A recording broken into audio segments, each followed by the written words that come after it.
Alô, doutor Silvio Provenzano, já com a gente. Cícero Munhoz, médico dos mais conhecidos também.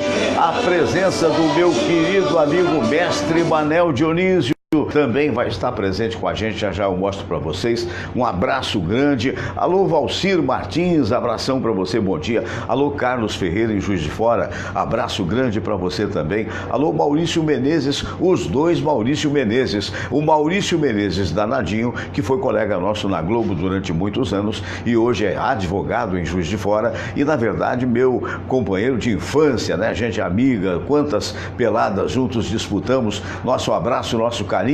E também o Maurício Menezes, que hoje está na Tupi, está trabalhando lá com o nosso dedicado Francisco Barbosa, outro juiz forano, né? Então, um abração, Chico.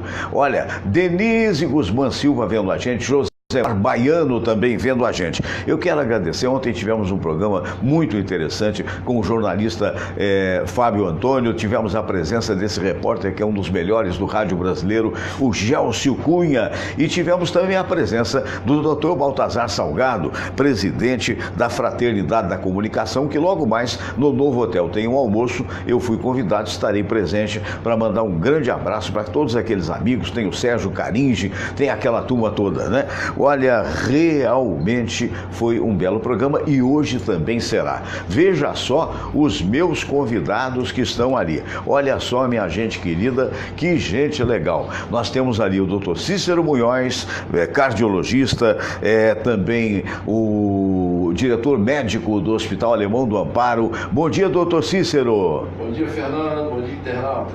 Muito bem, já vendo também um outro médico de grande nome, o doutor Hernando Sampaio do INCA, não perde um programa. Ontem estava vendo a gente e semana que vem, se Deus quiser, não, mas parece que a partir do mês de julho ou agosto ele voltará a estar com a gente. Doutor Hernani, grande abraço, médico do Luiz Penido, de tantos radialistas maravilhosos, inclusive também, por vez, certa feita, aconteceu uma coisa interessante. Aconteceu um calarço. O que é um calarço? Um terçol, né? Um terçol. Aí eu tinha que trabalhar e tal, liguei pro doutor Hernando, nunca mais me esqueço isso. Fernando, deixa eu ver isso aí. Manda uma foto, mandei a foto. Peraí, tô indo aí. Ele mora aqui em Vila Isabel, veio cá com bisturi, luva, etc e tal, tirou o calarço. Gente do céu, nosso querido amigo. Também, olha aqui, ele que é presidente do CREMERGE, do Conselho Regional de Medicina, também um médico da melhor qualidade, meu querido amigo. Olha, qualquer coisinha que eu tenho também, procuro o doutor Silvio Provenzano. Estou lá enchendo o saco dele lá no consultório. E também que brilha no programa do Heleno Rotai, né? Nosso querido Heleno Rotai. E agora, é mesmo? Que bacana, está com o Barbosa. Eu vou estar com o Barbosa hoje, vou estar com ele hoje, com certeza. É verdade. Então, doutor Silvio, bom dia. Bom dia, Fernando. Bom dia, os internautas. Perfeito, perfeito. E ao lado do Dr. Silvio Provenzano, essa lenda do samba, a gente vai falar que coisa é essa, virada de mesa na Liesa. Meu Deus do céu. Olha, dá vontade de fazer aquelas coisas, encenações. Quem gostava de fazer isso era o Zé Cunha. Eu quero mandar um grande abraço pro Zé Cunha. Há muito tempo que eu não vejo, que era um grande comunicador, tirava o microfone, vou embora, não aguento mais essa terra. Aí até ali voltava, era puro charme, né? Meu caro mestre Manel Dionísio, presidente da Escola de Mestre-Sala, Porta-Bandeira, Porta-Estandarte do Rio de Janeiro. Bom dia! Bom dia, Fernando. Bom dia, nossos internautas. Prazer recebê-lo aqui, hein? Entre esses dois. Essas férias essas feras. Daí um tá me aturando, né? É verdade, é verdade. Doutor Silvio é uma figura fantástica. Quem mandou um abraço, doutor Silvio, para o senhor, esteve aqui comigo outro dia, foi a Paula Ranieri. Mandou um grande abraço a Paulinha. Está trabalhando num hospital infantil lá em Caxias, que parece que tem convênio com a prefeitura, uma coisa assim. Falando, doutor Silvio, você tem estado para ele? Tem estado. Olha, dá um beijo nele, adoro o doutor Silvio, tá vendo? Como é que as coisas são? De longa data, é verdade. Hein? Tá bem, ó. Tá bem, tá direitinho, tá bem sim. Também não recebeu ainda, mas tá bem. E é a justiça do trabalho, né? É uma mara, diz que leva 3 anos, leva 4 anos e tal, depende do ponto de vista do advogado, da disposição do juiz. Eu fui inclusive para ser testemunha dela, dizendo que ela trabalhava, que era produtora, aquelas coisas óbvias, né? Aí quando saímos, eu falei até com o Alexandre Vale, que é o advogado dela, que é nosso amigo também de longa data, falei, Alexandre, e agora como é que é isso? Ela tem um mês para dar a sentença, mas, senhor Fernando, por lei seria, mas geralmente sai em 5, 6 meses, quer dizer, é o tal negócio, se o seu está na sombra, o do outro vira refresco, né? É mais ou menos isso, né? E infelizmente, porque deveria ser a favor do que é justo, né? Eu não diria nem ser a favor do trabalhador. Se for justo para o empregador, que seja justo para o empregador. Mas a vida que segue, a gente tem até que elogiar o trabalho que está sendo feito hoje na Rádio Tupi, de uma nova direção, que não tem a ver com aquela direção que se foi, que malbaratou, quase levou a emissora, digamos assim, a insolvência, né? A coisa está mudando e Deus permita que a médio prazo possa efetivamente acontecer, e vai acontecer, né? Se existem pessoas que lutam, que trabalham, a gente tem que acreditar nisso. Olha, sem mais delongas, nós vamos para a prece de Cáritas, porque hoje a gente tem aqui muito assunto para falar com essa turma de escola, né? Então vamos lá para a prece de Cáritas, que você sabe sempre acontece aqui no programa, não é? É sempre um prazer e sobretudo, pedir proteção a Deus por esse momento em que todos nós vivemos, que se faz necessária realmente. Então vamos lá, prece de Cáritas. Não, aqui é o programa Fernando Sérgio, acaba botando errado o negócio. Olha aqui, vai sair aí, você está vendo comigo aquilo que eu estou fazendo? Vamos à prece de Cáritas. Vamos todos rezar a prece de Cáritas e depois a oração ecumênica que um dia Jesus nos ensinou. Deus nosso Pai, que sois todo poder e bondade, dai a força àqueles que passam pela provação. Dai a luz àquele que procura a verdade. Põe no coração do homem a compaixão e a caridade. Deus, dai ao viajor a estrela guia, ao aflito a consolação, ao doente o repouso. Pai, dai ao culpado o arrependimento, ao espírito a verdade, à criança o guia, ao órfão o pai. Senhor, que vossa bondade se estenda sobre tudo que criastes. Piedade, Senhor, para aqueles que não vos conhecem.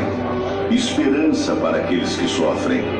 Que a vossa bondade permita aos Espíritos Consoladores derramarem por toda parte a paz, a esperança e a fé.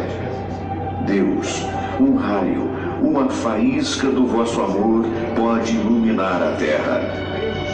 Deixai-nos beber nas fontes dessa bondade fecunda e infinita, e todas as lágrimas secarão, todas as dores se acalmarão.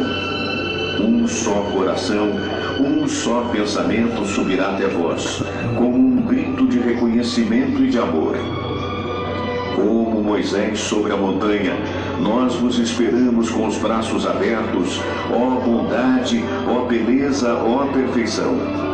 E queremos de alguma forma alcançar a vossa misericórdia. Deus, dai-nos a força de ajudar o progresso a fim de subirmos até vós. Dai-nos a caridade pura, dai-nos a fé e a razão, dai-nos a simplicidade, que fará de nossas almas o espelho onde há de se refletir a vossa santa imagem.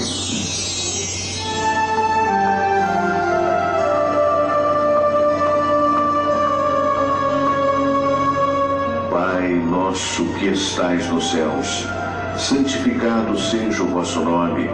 Venha a nós o vosso reino. Seja feita a vossa vontade, assim na terra como no céu. O pão nosso de cada dia nos dai hoje.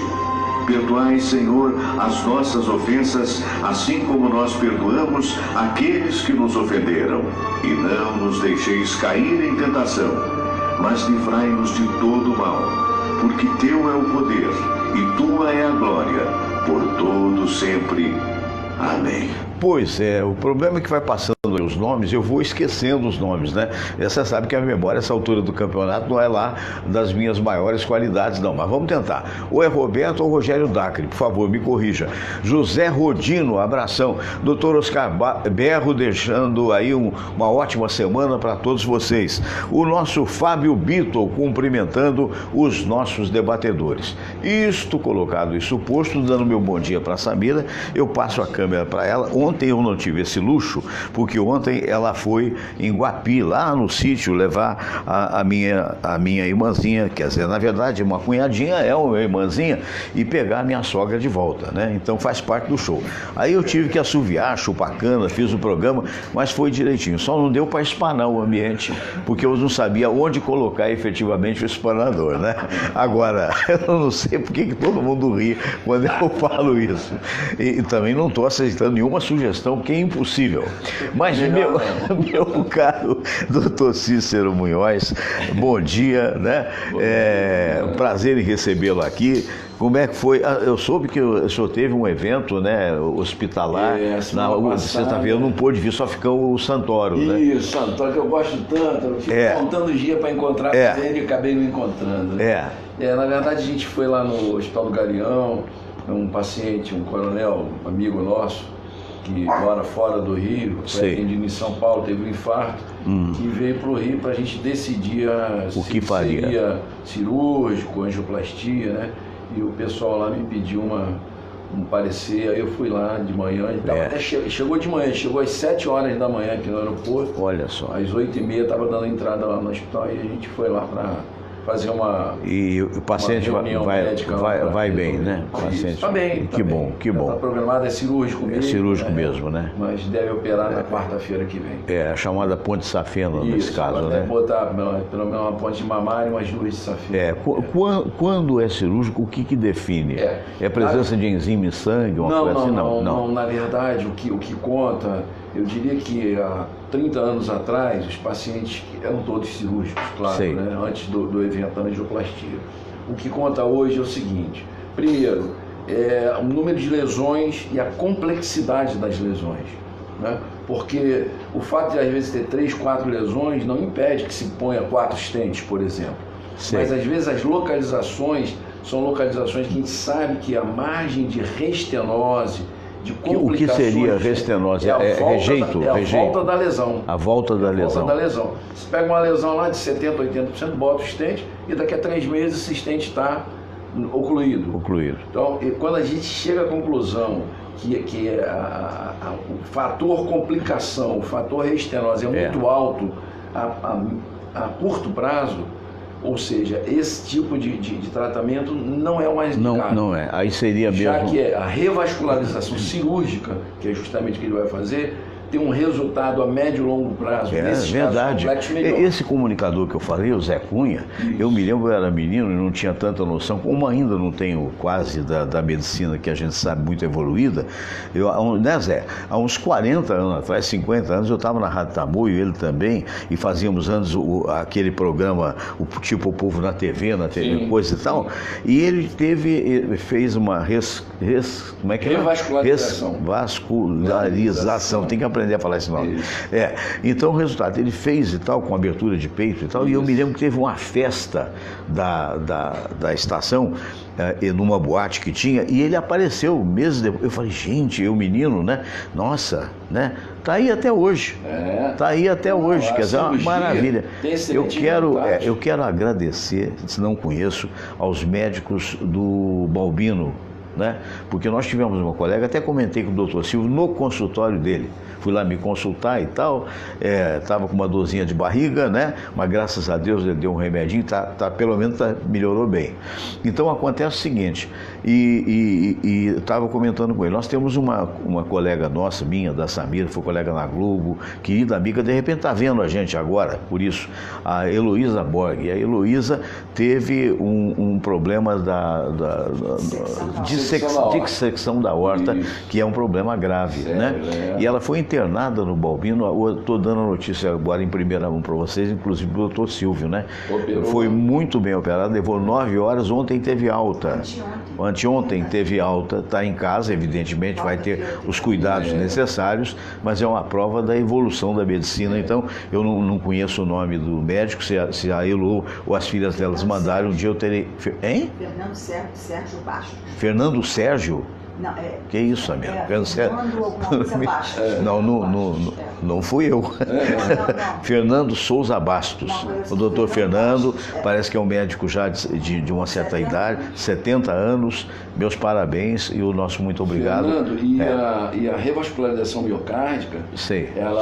O precursor, o pioneiro nisso aí foi um argentino. É mesmo? A gente sabe disso. Nosso vizinho, nosso irmão. Nosso vizinho aqui, doutor Favaloro. Olha só. E que eu tive o prazer de recebê-lo num evento, fizemos um evento no Hospital do Galeão, mais ou menos acho que foi no ano 2002. É mesmo? Que bacana. Homenageando esses anos todos de sucesso de uma técnica que praticamente introduzida por ele, né? Outros vieram atrás. Que bacana. O Brasil foi que até hoje é notadamente uma dos grandes centros nessa área de uma operação fantástica, que durou 9 horas e ainda meio que premunida pelo doutor Silvio, que ele falava comigo, olha, eu tive um amigo no Balbino que foi muito bem operado e tal, e que foi uma forma de consolo. A gente sabia da gravidade, mas graças a Deus ela está inteirinha e, se Deus quiser, por muitos e muitos anos. Com certeza. Doutor Silvio Provenzano, primeiramente, muito obrigado pela maneira sempre fidalga que me recebe,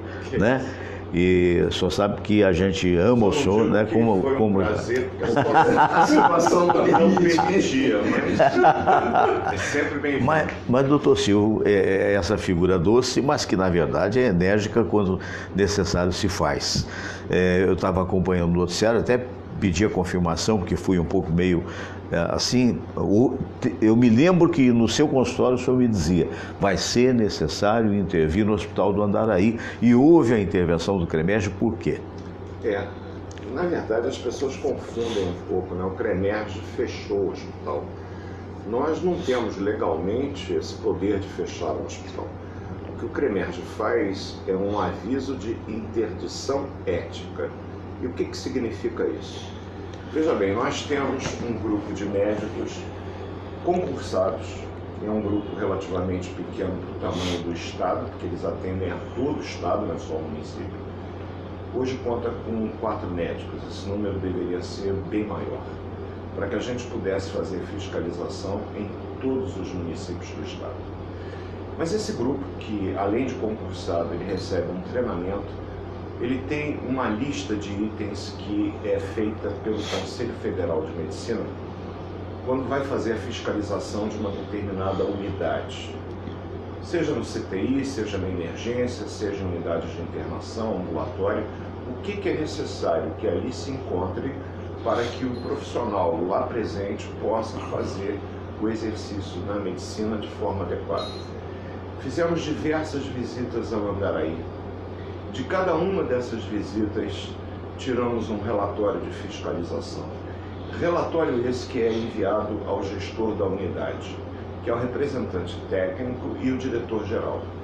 Nós temos hoje no Andaraí um diretor que não atende até o corpo clínico reclamações feitas pelo corpo clínico do Andaraí no CREMERGE, dizendo que não há diálogo. É uma fonoaudióloga, não é médica. Se fosse médica, ela já teria sido, inclusive, intimada ao CREMERGE, porque é um absurdo o diretor não receber os seus próprios médicos. E a alegação desses médicos é que as condições de trabalho lá beiravam o caos. E nós tivemos como retratar localmente o que os médicos nos diziam. Primeiro, a superlotação da emergência, o que, aliás, é regra, infelizmente, não é exceção. Segundo, um lugar onde deveriam ter 7 pacientes, havia 22. Loucura. Encontramos um paciente, acredite-me, é o absurdo dos absurdos, não digo internado, porque alojado numa cadeira de rodas há 71 dias. Meu Deus. Imagine você sentado, tomando soro, sendo medicado, e normalmente, por que todo esse tempo? São pacientes com doenças crônicas e muitas vezes graves, tumores, etc., cujas famílias não têm como cuidar deles, portanto, eles ficam lá aos cuidados da equipe do hospital. Se essa situação, já por si só dantesca, não fosse suficiente, o quantitativo de médicos e de enfermeiros, a questão ela vai além do profissional da área médica, o enfermeiro. O quantitativo existente lá, muito aquém, muito abaixo do mínimo necessário para uma assistência condigna. Existem plantões que tem um médico para atender a mais de 70 pacientes. Você há de convir que é impossível para um profissional ver todos os 70 pacientes. Ele vai aonde há o grito, ele vai aonde os poucos enfermeiros lá presentes percebem. Tivemos na hora da visita que levou à interdição o caso de um óbito que o médico saiu correndo de um andar para o outro, chegou lá esbaforido, suando. A gente tem a síndrome de burnout, né, que é o esgotamento físico e emocional, e temos casos lá no Andaraí assim. Então veja bem, depois de várias visitas onde nós alertávamos para a situação que era à beira do caos, à beira do desespero, sem nenhum tipo de resposta, não nos restou outra medida senão colocar na porta o aviso de interdição ética, que é um comunicado aos médicos que aquele local, infelizmente, não reúne as condições mínimas necessárias para uma prática médica e que novos pacientes não deverão ser atendidos. Evidentemente, se chegar alguém em uma situação crítica, como chegou, aliás, na terça-feira, um paciente com uma dor no peito, ele foi atendido lá. E o médico que está lá, ele tem o dever de atender. O que a gente não permite é que continue levando novos pacientes lá, pelo GSE, pelo SAMU e até demanda espontânea, aquela dor de cabeça, aquela dor nas costas, que frequentemente, de forma, a meu ver, totalmente equivocada, vão para a emergência, vivem na UPA, e não numa emergência do porte do Andaraí. E aí eu fui chefe daquela emergência no ano de 2000, portanto há quase 20 anos, sabe, Fernando, Cícero e mestre. Dá uma tristeza, né? Eu tinha 6 médicos clínicos de dia e eu tinha 4 ou 3 cirurgiões de dia gerais. De noite eu tinha 3 clínicos e eu tinha pelo menos 2 cirurgiões. Eu tinha sempre um ortopedista de plantão, um urologista de plantão, um vascular de plantão, um oftalmologista de plantão, 2 a 3 pediatras de plantão. Esse era o quantitativo em 2000. Hoje, muitos plantões sem ortopedista, a maioria sem urologista, oftalmologista acabou, pediatra escassos. Então a gente percebe isso. A gente percebe, eu entrei por concurso, não entrei por OS não. Naquela época havia respeito com a população. O profissional para trabalhar numa unidade pública, ele se submetia a um concurso. Concurso esse na época que eu fiz, que contou com a participação de quase 6 mil médicos, sabe para quanto? 70 vagas. Eu entrei no Andaraí. O cara é bom? Era ótimo. Não era bom não, eu dava aula inclusive. Para entrar num lugar desse, não era pelo salário, porque era um prestígio você ser médico do Ministério da Saúde. Assim como dos servidores, né? A geração atual de médicos, infelizmente, não é mais. Os governos que se sucederam nos últimos 25 anos no Brasil, arrasaram. Não estou falando só do Estado, não. Aqui apenas é o respiro. Acabaram. Então você vê hospitais como Andaraí, o próprio Hospital dos Servidores, que é meu hospital de origem, em 82, onde eu entrei também por concurso. Que era referência, né? Hoje não é mais. Hoje não é mais. E mesmo não sendo mais, não tem salários atrativos que os próprios profissionais desejem ir para lá. Você acredita que, por exemplo, o salário de um médico, comparativamente com o salário de outros profissionais da área de saúde, está mais baixo. Por quê? Porque os governos, desde o Lula para cá, como começou com o Fernando Henrique ele não deu para ninguém. não dava nem para o enfermeiro, nem para o médico, nenhum tipo de abono salarial. O Lula começou a dar, mas o que ele fez? E não me pergunte por quê. Ele dava para os auxiliares, para os enfermeiros, psicólogos, fisioterapeutas, mas os médicos não davam. Eu achava que o médico já ganhava muito, porque a filosofia petista é que todos são iguais, todos devem ganhar igual. Como se para você entrar na faculdade de medicina fosse o mesmo esforço para entrar na outra faculdade, que o curso de medicina não tivesse 6 anos de duração para você se graduar em médico e ser rigorosamente nada. Porque se você não tiver uma especialização que leva de 2 a 7 anos, você sabe muito bem disso, você não tem como ser doutor. Ah, você sai doutor? Sim, mas sem nenhuma formação. Eu, por exemplo, tenho 2 registros de qualificação de especialidade no CREMERG. E tem muitos que ao se formar, qual é o registro que tem? Nenhum. Ele se gradua como médico, mas não é um especialista que seja reconhecido pelas associações, pelas sociedades. Então, é um investimento pesado que o profissional faz, e não é só pesado em termos financeiros, é pesado em termos de abdicar de coisas. Na melhor época da nossa vida, enquanto o pessoal está na noite, a gente ficava nos livros, nos plantões. O que eu recebi do meu país em troca por isso? Rigorosamente nada. Meu salário em final de carreira não permite que eu sustente a minha família. Ah, tem consultório? Sim, mas consultório. Que é a única forma, né? Então, de complemento. A gente percebe que hoje, por exemplo, a geração de médicos da minha filha, ela opta pela medicina privada, ela está errada? Não, é o caminho. Ela não está errada? Não. Por quê? Porque ela teria que trabalhar cerca de 180 horas para receber o que no privado ela recebe por 20. Ela é errada? Detalhe, no privado ela fez um concurso para entrar. E no público hoje ela bota um currículo e chama, e a maioria não vai. Então essa é a situação de caos que os governos brasileiros sucessivamente têm imposto à população, e que eu tinha uma esperança de mudança agora, mas eu tenho provavelmente agendado em breve com o ministro Luiz Henrique Mandetta uma audiência em Brasília.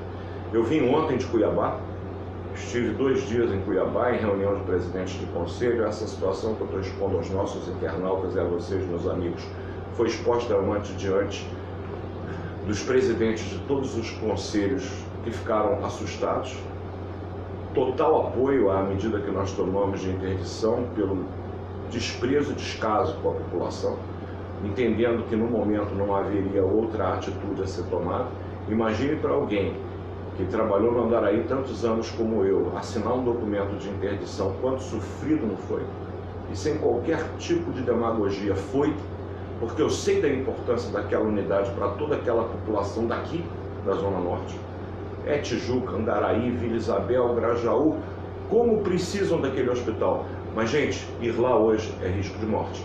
Meu Deus. Então, eu achei que não havia, enquanto médico, outra atitude de respeito à população do que fazer isso. Eu sei que isso desagradou ao senhor ministro, que por desconhecimento de causa falou coisas indevidas a respeito da situação do Andaraí, e mandei médicos para lá.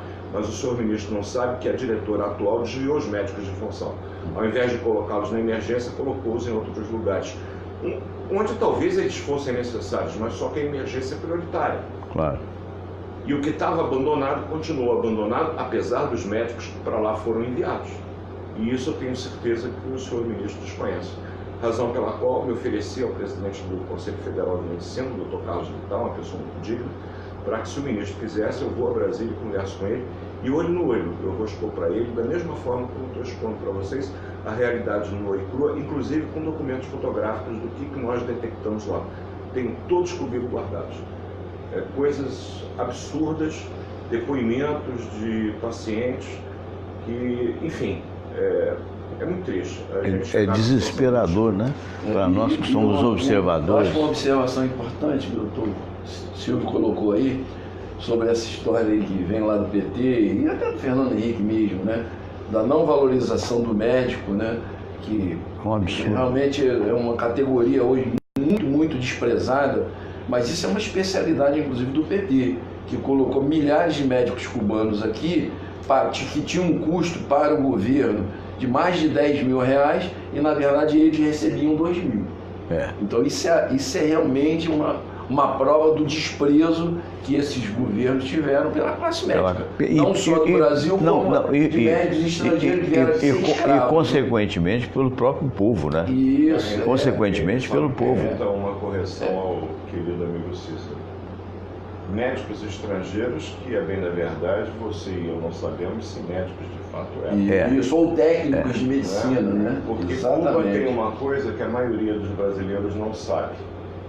Cuba tem uma formação de nível médio, uma formação que leva 3 anos aproximadamente. Nível técnico, né? Que é um técnico em saúde. Isso. Esse técnico em saúde, que aliás exerce um papel que seria muito importante aqui, que seria o de ajudar junto às comunidades na prevenção, e é um trabalho fundamental para a prevenção, mas que aqui, por uma absoluta, eu continuo dizendo, por uma absoluta irresponsabilidade do governo brasileiro, da senhora Dilma Rousseff, foi colocado para trabalhar, inclusive no lugar de médicos brasileiros que então estavam contratados pelas secretarias municipais de saúde, por uma razão logística muito clara, viu, Fernando?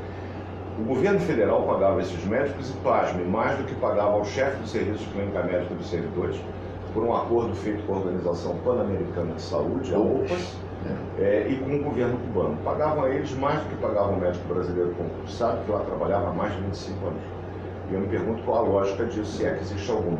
Médicos que, eu repito, a gente não sabia se eram médicos porque aqueles que fizeram a prova tiveram um índice de reprovação superior a 98%, quase todos foram reprovados. Os que foram aprovados é que tinham o direito de exercer a medicina, como alguns foram. Verdade que uns poucos, porque médicos de verdade Cuba tem lá. Eles mandaram agentes de saúde altamente treinados e muito bem qualificados para a ação deles, mas não é para atender uma apendicite. Nós tivemos uma apendicite nos servidores encaminhada pela UPA de Bangu, e eles foram trazidos para cá para atender os rincões mais distantes do Brasil, e na UPA Bangu nós tínhamos cubano que diagnosticaram o apendicite perfeito, mas enviaram para a gente... Agora, eu li uma notícia que eu não sei se é verdadeira, queria que vocês que são médicos pudessem falar, porque eu acho que é importante, porque alguns desses médicos ficaram, alguns poucos. E a notícia dava conta de que o Ministério da Saúde não vai exigir a revalidação do diploma deles, porque serão tratados como refugiados. Isso não é perigoso? Olha, eu não sei se essa notícia realmente... Pode ser uma fake news, né? Daí é meu cuidado ao perguntar. Eu vejo assim, não aplicar é verdadeira? Na minha opinião, é um erro. Eu também acho. Porque é refugiado, não tem necessidade do revalida. Mas vai que seja um técnico em medicina, por exemplo. Não justifica a outra, de maneira nenhuma. Eu acho que o fato... E eles mesmos, os que realmente são médicos, se são médicos, eles não vão se recusar a fazer o revalida. Não há problema nenhum. O revalida não é bicho de 7 cabeças, é uma coisa que qualquer médico bem treinado e bem formado vai tirar facilmente. De letra, né? Isso aí. Manel Dionísio, viraram a mesa na Liesa, Manel Dionísio? Como é que... Cada ano o jurado faz uma coisa e meses depois eles viram a mesa, o presidente pede demissão. Jorginho Castanheira. Parabenizar a atitude do presidente Jorginho Castanheira, que surpreendeu todo mundo, ninguém esperava que... Não fico... Ele surpreendeu. Diga ao povo que não fico. Eu imaginava que ele fosse dizer, olha, não estou saindo. Depois de me bater em um martelo. Agora, Fernando, isso tem que já acontecer. Quem perde com isso é o carnaval. Galinha perdendo. E quando foi ontem à noite, aquela matéria que a TV Globo colocou, não sei se você viu, aquilo ali para mim acabou, aquilo para mim foi um caos. Para mim. Conta para quem não viu. Conta para mim porque eu estava viajando, chegando aqui no Rio, não pude ver. Olha, para contar não dá, porque é muita coisa. Resumo. Mostrou as irregularidades todas. Eu entendi que ele quer dizer que o próximo carnaval ele não vai dar dinheiro nenhum. Quem? O governador ou o prefeito? Eu entendi, foi isso. Eu acho que não tem... As alegações que o cara fala na matéria, no final, eu resumi que... Mas isso é dedução sua. Dedução minha, mas dedução sua. Tem pessoas também que viram... Mas as escolas, elas não são capazes, de se automanter. Quer dizer que eu vivo a minha vida inteira me automantendo, de repente desculpa que estão dando dinheiro para todo mundo, para mim não dão, pô. Isso é para o povo de um modo geral. Fernando, presta atenção. Vai o doutor Silvio Provenzano fechar o consultório para ver o que acontece. Tudo bem, Fernando, acontece o seguinte... Não acontece nada, é um morro. Juntos, seremos solidários. Você há de convir que o dinheiro do Carnaval de 2019, eles não receberam ainda, porque faltam, acho que 2 ou 3 escolas para prestar conta. Não receberam. Sei. E botou um senhor Carnaval na rua. Quer dizer, tiveram dinheiro para fazer. Você já matou a charada. Se não receberam o dinheiro... E fizeram... Porque alguém não prestou conta e ninguém, os que prestaram não foram em cima do que não prestou, porque de repente ano que vem ele tem um problema igual ao do colega, o colega também não vai pressionar ele. Eu vejo assim. E puseram o senhor Carnaval na rua. Qual o pensamento do prefeito? Poxa, o dinheiro está liberado, não receberam o dinheiro. Botaram o Carnaval na rua, então ano que vem... Esse dinheiro vai para quem? A troco de quê? Porque se o Carnaval já foi apresentado, a despesa teoricamente foi paga. Mas concordo com você, mas se alguém não tinha, arranjou com alguém para botar no Carnaval. Sim. Sabendo que tem esse aqui para pagar depois, isso é normal. Isso em tese, né? Porque pode ser que eles tivessem o dinheiro, fizessem o Carnaval e a outra sobra, sabe-se lá para quem vai. Quem pode obedecer incrível isso. Só que nessa virada de mesa aí, eu acho que cada instituição tem um dirigente. Sim. Agora, eu não podia imaginar que 8 a 5, como foi ali, a liga já estava meio assim. Agora sim, agora partiu no meio. Partiu no meio. E repito, o ápice maior da coisa foi quando o Jorginho discordou de tudo e ficou saindo. É a melhor coisa que ele fez. Agora, será que o nosso carnaval, como é que vai ficar para o ano que vem? Porque, ó, Teherão está interditado. Olha, eu tive com um grande... Deixa eu dizer um negócio, me permita. Eu tive com um grande empresário, inclusive internacional. O meu filho é testemunha, porque a Samira estava em Guapi, nós fomos almoçar num dos restaurantes dele. Senhor, eu não tenho, acho que o direito de falar o nome, porque foi me dito em boca miúda. Esse senhor tem 8 restaurantes de ponta aqui no Rio de Janeiro e tem mais 4 ou 6, se não me falha a memória, em Portugal. Então ele vive na ponte aérea, Rio, Portugal e tal. Não sei se vocês sabem, no dia 16 fecha a churrascaria Estrela do Sul. Dia 30? Dia 30. Fecha o que? A rede? A rede já foi pro brejo há muito tempo. Essa aqui maravilhosa, aqui ao lado, uma das que sobraram. Eles botaram um anúncio nas redes sociais, agradecendo, dizendo dos 40 anos, que para quem não sabe, nossa, é um portento. Mas que infelizmente, E aí eu comentei com esse empresário, meu amigo. Eu acho que eu vou dizer quem é. É o seu Cesário, que é proprietário da Garota da Tijuca. Falei, seu Cesário, olha, tá estupefato. E virou, Fernando, olha, aqui na Tijuca tá ruim, mas na Zona Sul tá pior ainda. Então é um retrato de tudo isso que a gente está vendo. Eu tenho o hábito de caminhar 4, 5 quilômetros por dia. Agradeço muito ao doutor Felipe Monteiro, que me operou, que botou estou até correndo em torno do Maracanã e tal, de volta, para minha felicidade, quem imaginou que nunca ia voltar a andar. Eu fico triste de ver a buracaria nas ruas. Destruído. As calçadas esburacadas. Fui no consultório do doutor Silvio, a cada esquina se via um mendigo. Eu fiquei...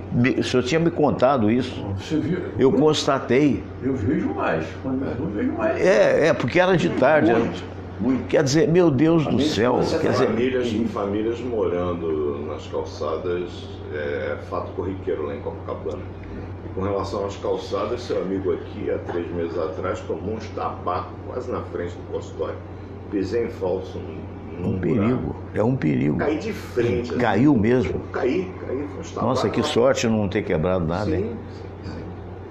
Os anos que eu fiz exercício quando garoto, provavelmente, porque eu me estabaquei. Eu, no tempo que fazia fisioterapia para a perna, meu agradecimento ao Rafael, fantástico. Ele fugiu de mim, porque ele está de férias, que vinha aqui, foi o cara que botou tudo direitinho, e eu era tratado, ele pegava 5, 6 ao mesmo tempo, em situação de gravidade. Tinha uma senhora que chegou lá que num estabaco desse, ela escorregou aqui na Praça São Espenho num vômito e ela quebrou também a tíbia. Você quer que eu te dê outra? Perigo, né? É a Leide Francisco.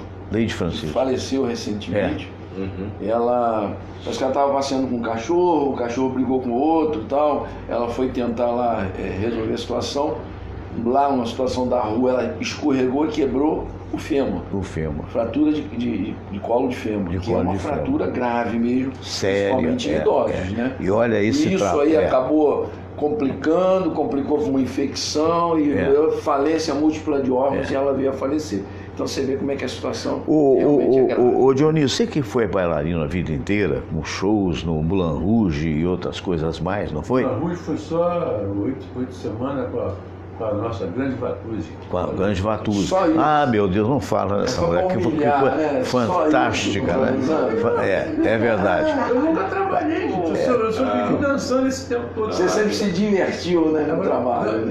Vamos voltar aqui, estamos falando de tom. Por exemplo, o meu tendão de Aquiles que eu operei foi num buraco. É isso que eu ia perguntar. Ainda estava. Se nunca quebrou nada.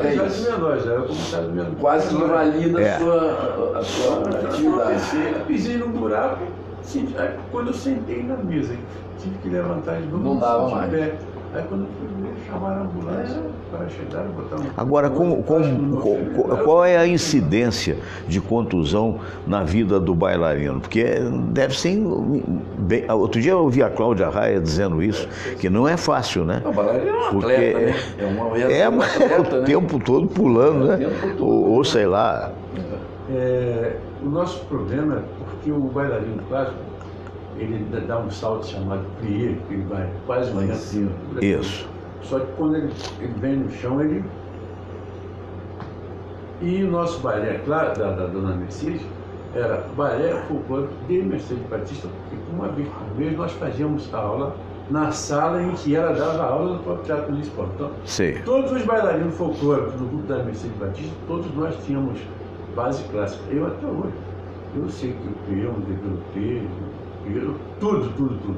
Eu salto ainda como um bailarino clássico, não com altura de 1 metro, mas eu posso dar 4, 5 saltos seguidos e não vou fazer barulho. Mas se você quiser que eu dê um salto para você sentir o barulho, eu vou fazer. Eu vou subir, talvez não, mas aqui não. Você sobe. Agora, o que não faz a contusão é o preparo físico, como diz o doutor Cícero. É um atleta. É um atleta.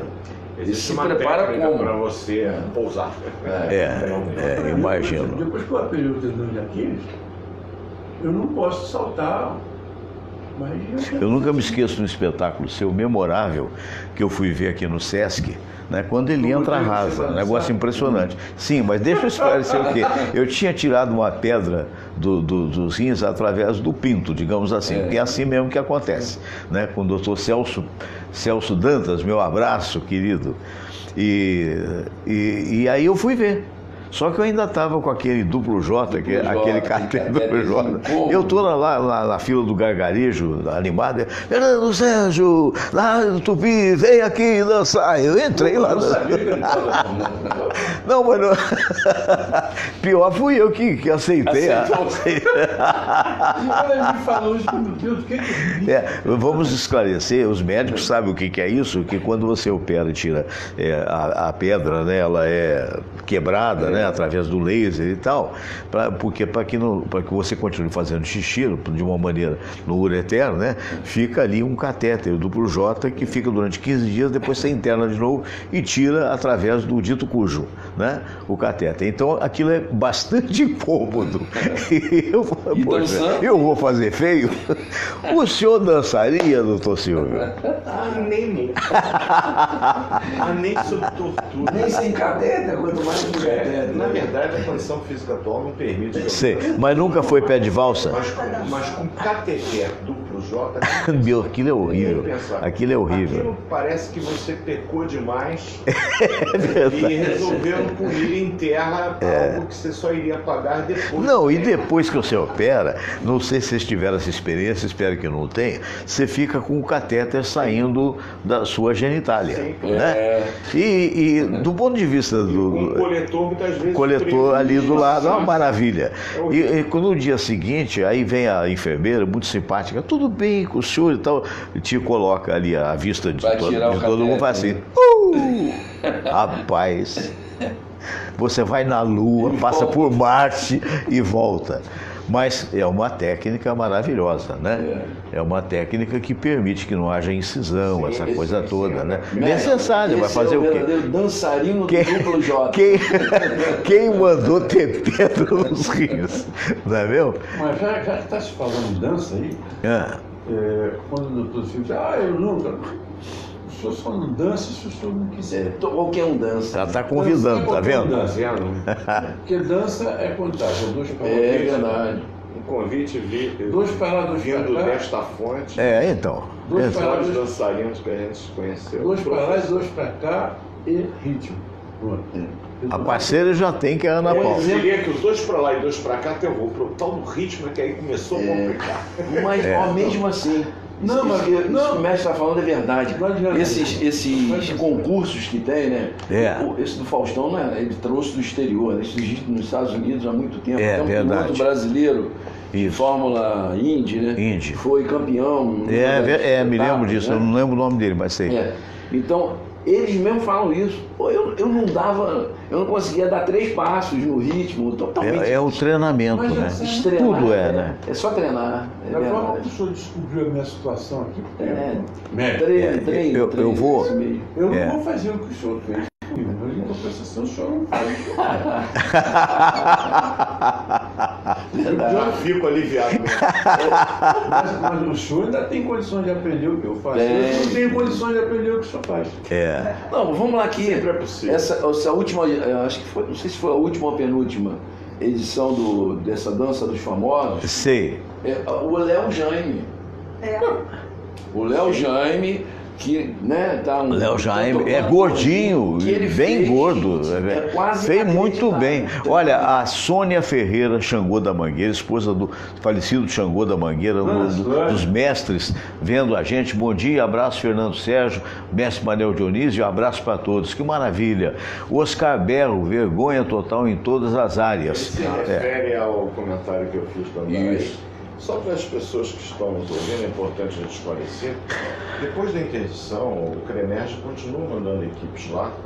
A gente não tem como avisar para fiscalização, a gente não pode nem dizer quando vai lá para ver. No dia seguinte à interdição, uma nova equipe voltou lá para ver se alguma providência havia sido tomada no sentido de tentar, pelo menos, corrigir tudo que levou à interdição. E acredite-me, nas primeiras 24 horas, rigorosamente nada havia sido feito. Nada. Continuava na mesma situação que levou à interdição na segunda-feira. E o amigo Fábio Bitton, que veio aqui, disse assim, ano passado tinha sido interditado. Fábio, perdoa de corrigir. Interdição ética, o CREMERG não fazia há 26 anos. Entendi. E meio. A primeira foi feita há 2 semanas atrás, desde depois desses 26 anos e meio. Era o Laerte Vaz Melo, presidente, quando fez interdição. Você vê quanto tempo faz, né? Faz tempo. E o CREMERG não fazia isso porque era uma coisa que não dá para entender. Nós tínhamos um Conselho Regional de Medicina que fazia fiscalizações, que detectava irregularidades, mas que, no entanto, não tomava as medidas extremas que eu estou tomando. Você imagina o tipo de pressão que seu amigo aqui não sofre com esse tipo de documento. O que aconteceu foi que, em 2006, destruíram a emergência do Andaraí, aquela que eu trabalhei de 95 até 2004. Destruíram para fazer uma nova emergência. E em 2006 nós estamos em 2019, lá se vão 13 anos, e não saiu do projeto. Quer dizer, destruíram uma e a outra, que deveria ser feita num prazo máximo de 6 meses, não foi construída. 13 anos ela aguarda ser concluída. E isso faz com que os pacientes que hoje estão no Andaraí, com uma infraestrutura totalmente diferente daquela da época que eu trabalhei lá, não tenham as condições, inclusive físicas, de local para ficarem. Os médicos têm que andar espalhando-se por 3 andares. Antigamente era uma estrutura linear, que é mais correta. Imagina ficar subindo e descendo os escadas. Meu Deus. você tem uma estrutura linear como era no passado, que permitia, pelo menos, que uma visão maior de tudo acontecesse, que hoje não é mais possível, eles são distribuídos em 2, 3 andares. Lá, o que torna muito mais difícil a assistência, e se você levar em consideração a redução de pessoal que houve, é uma interdição por questão de obra, mas não por uma questão ética, são coisas diferentes para as pessoas não confundirem. O hospital não está fechado, ele continua aberto. Os casos de urgência, os médicos de lá têm a obrigação de atender. Os casos novos, que não são urgência, esses, até pela situação de lá, não se torna mais grave do que já se encontra, mais caótica do que já se encontra, evidentemente, por uma questão de bom senso, não devem ir para lá, por isso que está interditado. Muito bem. Meu caro mestre Manel Dionísio, já estamos quase no final do programa. Uma pena, porque esse programa tem sido muito importante, notadamente às sextas-feiras, com presenças tão ilustres. Eu queria... entre elas, graças a Deus. Mas está incluso, evidentemente, aqui. A menos ilustrante é essa que vos fala. Menos ilustrativa. Modéstia mineira. Mas ainda dá tempo de eu avisar os nossos internautas que dia 8, portanto, sábado agora, nós não vamos ter as nossas atividades. Lá na escola de... Vai entrar em detetização e desratização hoje. A Calouste Gulbenkian. E nós vamos estar de volta no dia 15, se Deus quiser, no mesmo horário. E com isso eu vou dar uma descansadazinha. Faz muito bem. O nosso doutor Silvio que está aqui, saber se a gente pode confirmar dia 29 a sua presença lá para aquela palestra da saúde da família lá. Está tudo muito. Então eu ia ligar. À tarde, né? 16 horas. Eu ia ligar para o senhor, já que eu. Já está ao vivo. 29 de junho. 29. E eu queria fazer exatamente essa confirmação com o senhor pelo telefone, para passar para a assessoria de imprensa para eles começarem. Porque as nossas atividades, apesar de nós não termos nenhuma ajuda financeira da Secretaria de Cultura, mas a assessoria de comunicação e tudo aquilo que nós precisamos, eles divulgam. Tenho certeza que quando essa divulgação começar a circular, que o senhor vai estar lá, para a escola vai somar muito, vai ser muito bom. E falar de um assunto amplo. E se o Barbosa permitir lá, avisa lá, através da Tupi, que o senhor vai estar com a gente. Sim, eu falo com ele nós hoje. Temos eu vou estar com ele no almoço. Não todos, eu falo. Não querem nem me ver, mas tem outros que adoram quando dá uma chegadinha lá. Então, eu sei, mas é porque toda vez, quando você era assistente do presidente da Loterge, há 30 anos, a sua vinda era muito bem-vinda, porque você trazia os cachês de cada comunicador. Infelizmente você se aposentou, já não é mais assistente do presidente da Loterge, então aqueles que recebiam não têm o mesmo sorriso, é lamentável. Mas só tem um que não dá o mesmo sorriso, os outros, graças a Deus.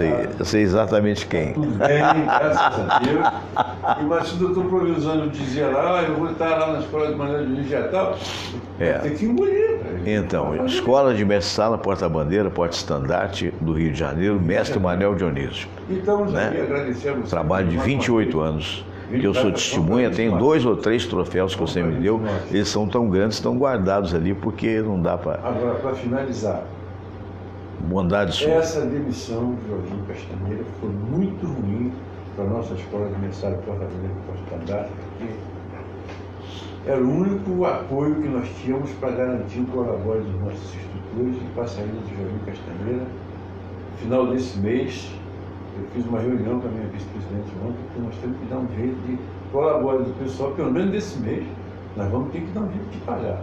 Porque o que vinha da IESA acabou. Mas você acha que numa nova presidência não virá? Não, porque eu não sei quem vem. E todo mundo estava com o Jorginho Castanheira saiu, foi todo mundo. Eu não sei se essa pessoa que vai chegar. Toda a diretoria saiu junto. Foi uma notícia, que eu não sei se é verdadeira, agora a notícia, as coisas são, difícil acreditar, mas eu ouvi ontem que está se colocando por provavelmente uma liga dissidente, uma outra liga, ou seja, a escola de samba do primeiro grupo, do grupo especial, estaria partido em 2 ligas, o que seria péssimo, do ponto de vista... Quer dizer, uma liga com 8 e uma com 5. Pensa isso, pensa que mal vai ser para o futuro isso. A intenção sempre é você juntar esforços. Eu acho que sempre quando você divide, você está enfraquecendo. Eu falo para meus colegas o seguinte, nós temos que nos unir, porque se nós estivermos de mão dada, quando a ventania chegar, todo mundo se segura. Mas se quiser cada um com a sua vaidade, vai todo mundo no vento. Vai cair todo mundo. Doutor Cícero, muito obrigado pela presença. Por favor, fique à vontade. Eu sempre que agradeço aqui, digo que meu fim de semana sempre começa bem. Opa! Começa aqui. Muito obrigado. E é verdade. Eu estou Provenzano lá no Barbosa. Que eu sou ouvinte. Aliás, Barbosa faz parte da minha vida. Foi a primeira vez que eu falei no rádio, foi com Barbosa na década de 80. Olha só. Quando o Elinho Júnior trabalhava com ele. Elinho Júnior, na Globo tempos ainda. Que eu não vejo. Olha como é que eu sou velho. Era o programa do meio-dia. Era o programa do meio-dia. Isso. Então, agradecer sempre a oportunidade de estar aqui e entre amigos queridos. É muito bom, realmente. Para mim também é ótimo. Doutor Silvio, mais uma vez, muito obrigado e, por favor, fique à vontade para as suas palavras finais. Dizer que a gente espera realmente que alguma coisa com essas medidas amargas, extremas, que o Conselho Regional de Medicina tem adotado, comece a mudar na saúde. Eu acho que a gente paga imposto caro demais. Verdade. E a gente deveria ter, da contrapartida do governo para essa quantia imensa que a gente paga, coisas que são básicas e que a gente não tem, como educação, saúde, segurança e transporte. Essas coisas que são essenciais e que, a meu ver, deveriam ficar nas costas do governo, através dos impostos que eles recolhem, eu diria, com tanta volúpia, não? É fundamental, seria fundamental que devolvesse em parte com alguma qualidade de segurança. Não dá para a gente continuar do jeito que está. Então o que eu espero é que realmente as coisas mudem com essas interdições, que isso sirva de alerta às autoridades, que o Conselho Regional de Medicina está atento, que mais do que representar médicos, como muitos acham, a gente fiscaliza a assistência. Se as condições de assistência estão longe de serem as mínimas adequadas para que a população possa ser atendida, a gente prefere fechar do que ficar enganando trouxa. O que estava acontecendo no Andaraí me engano que eu gosto. Está lá, não está aberto, está funcionando, não estava não. A pessoa chegava lá horas e horas para ser atendida, muitos morrendo na fila de espera, outros morrendo lá dentro depois de terem sido vistos 1 ou 2 vezes, com 7, 8 dias de internação. O médico não quer trabalhar, o médico não cumpre horário, tem um monte de coisa. Todos os médicos querem trabalhar? Não. Nem todos os médicos querem trabalhar. Ninguém aqui está querendo dizer que o doutor é santo, não é. Durante muito tempo os médicos foram alijados de aumentos e aceitaram um erro grosseiro de avaliação futura, aquela velha história, se eles fingem que me pagam, eu finjo que atendo. Isso foi um erro grosseiro porque tem que cobrar horários sim, tem que cobrar pontualidade sim, tem que cobrar qualidade de atendimento sim, em contrapartida, salários que sejam dignos, em contrapartida, condições para que o profissional lá presente possa atender a população. Eu não posso ter uma emergência onde deveriam estar 7 pacientes e ter 22. Ou seja, mais do que 3 vezes, 310% a mais do que seria o razoável. Isso não existe em lugar nenhum do mundo. As fotos são uma coisa de que um amontoado em cima do outro. Ter um lugar onde eu tenho um homem e uma mulher numa cadeira, aspas, recebendo soro internado, tomando banho, um na frente do outro. Meu Deus. Respeito a dignidade humana? Nenhum. Dá para a gente manter esse lugar aberto? Não. Procuramos a direção e não fomos recebidos. Só nos restou a única medida que nos coube, foi fazer aquilo que a nossa consciência de cidadãos e de profissionais da área de saúde nos determinou fazer.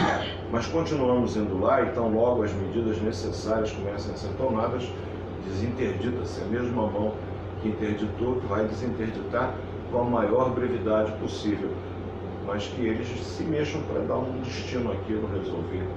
E eu tenho uma ideia, mas é um assunto para o programa inteiro.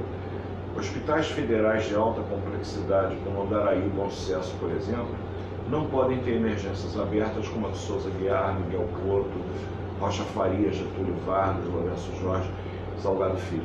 Tem que ser diferente, tem que ser uma emergência referenciada. Mas é um assunto extenso, complexo, mas é algo que o seu amigo aqui defendeu há 20 anos atrás no Ministério da Saúde e fizeram ouvidos de mercador. Entrou por um ouvido e saiu pelo outro.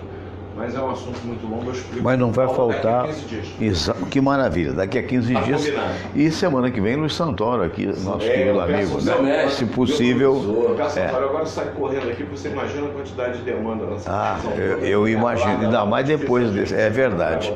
É verdade. Um abraço para o doutor Henrique Valadão, que é procurador do Estado, né? Está vendo a gente. O Henrique, um amigo querido de mais de 50 anos, né, Samir? Nós vimos nascer o Henriquinho, que hoje é um advogado e é procurador também. Né? Então, um abraço para o Henrique e para a Márcia. A Valéria Zatar, olha que maravilha. Que bom, que bom. Um beijo para vocês, saudades. Eliane Faixas classificando o programa, não é por mérito meu, mas é por mérito dos convidados, com certeza, dizendo que seu programa sempre é maravilhoso. Muito obrigado, querida. As pessoas são tão gentis e bondosas. É verdade. Olha, gente, e um grande abraço, e só deixar uma frase lapidar do Oscar Berro, que perdeu-se aí no espaço, mas ficou na memória, perguntando se o pessoal que atenderia suas mães no Andaraí da forma que estão sendo. Foi incisivo, né? Será que esses que. Né? Será que atenderiam suas mães num hospital? É uma pena, porque é um hospital tradicional, a gente se acostumou a perceber, assim como do Hospital dos Servidores, que eu convivi durante muitos anos através da vizinhança, já que trabalhava na Rádio Tupi, ali na Rua do Livramento, sempre passava por lá, e vamos torcer por dias melhores para o Brasil. Fiquem com Deus, um bom fim de semana. Se Deus quiser, segunda-feira estaremos de volta. Namastê.